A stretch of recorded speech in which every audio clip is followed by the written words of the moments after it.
So ಇದಕ್ಕೆ ಹಿಂದೆನೇ ಹೇಳಿದ್ದೀವಿ, ಈ ಇನ್ಸ್ಟಾಗ್ರಾಮ್, ಈ ಸೋಷಿಯಲ್ ಮೀಡಿಯಾ ಪೇಜಸ್ ಇಂತಾಗ ಗಾಡಿಯಲ್ಲಿ ನೀವು ಹವಾ ಮಾಡುವುದು, ತಲ್ವಾರ್ ಇಟ್ಕೊಂಡು ಬರ್ತ್ಡೇ ಕೇಕ್ ಕಟ್ ಮಾಡುವುದು, ಇದೆಲ್ಲ ಮಾಡ್ತೀರಂದ್ರೆ ಜೈಲಿಗೆ ಹೋಗ್ತೀರಂದ್ರೆ.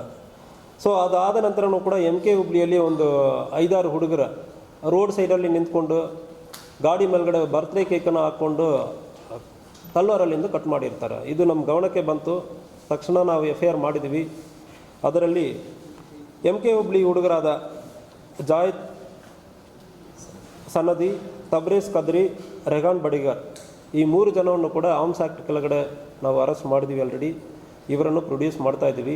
ಇನ್ನೊಂದು ಕೆಲವೊಂದು ಮೈನರ್ಸ್ ಇದ್ದಾರೆ. ಮೈನರ್ಸ್ ತಂದೆ ತಾಯಿಗೆ ನಾವು ಹೇಳ್ಕೊಳ್ಳೋದೇನೆಂದರೆ, ನಿಮ್ಮ ಮಕ್ಕಳು ಇಂಥಾಗ ಜನರ ಜೊತೆ ಸೇರ್ತಾರಂದರೆ ಅವ್ರಿಗೂ ಕಷ್ಟ ಆಗ್ತದೆ, ತಂದೆ ತಾಯಿಯನ್ನು ಕೂಡ ನಾವು ವಿಚಾರಣೆಗೆ ಕರೆಯಬೇಕಾಗುತ್ತದೆ.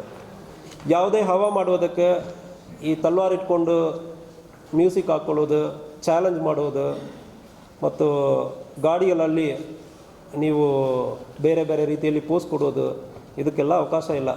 ಒಂದು ವೇಳೆ ನೀವು ಅವಕಾಶ ಇದೆ, ನೀವು ಯಾವುದು ಸೋಷಿಯಲ್ ಮೀಡಿಯಾನಲ್ಲಿ ನಮ್ಮ ಗಮನಕ್ಕೆ ಬರ್ತಂದ್ರೆ ಜೈಲಿಗೆ ಹೋಗ್ತೀರಿ. ಮತ್ತು ಕೇಸನ್ನು ಇದು ಎಲ್ಲ ಡಿಜಿಟಲ್ ಎವಿಡೆನ್ಸ್ ಆಗಿರೋದ್ರಿಂದ ಕನ್ವಿಕ್ಷನ್ ಆಗೋದಕ್ಕೂ ಸಾಧ್ಯತೆ ಜಾಸ್ತಿ ಇರ್ತದೆ. ಯೋಚನೆ ಮಾಡ್ಕೊಳ್ಳಿ. ತಂದೆ ತಾಯಿ ಕೂಡ ಸ್ವಲ್ಪ ಬುದ್ಧಿ ಹೇಳಬೇಕಂದ್ರೆ ಹೇಳ್ಕೊಳ್ತೀನಿ.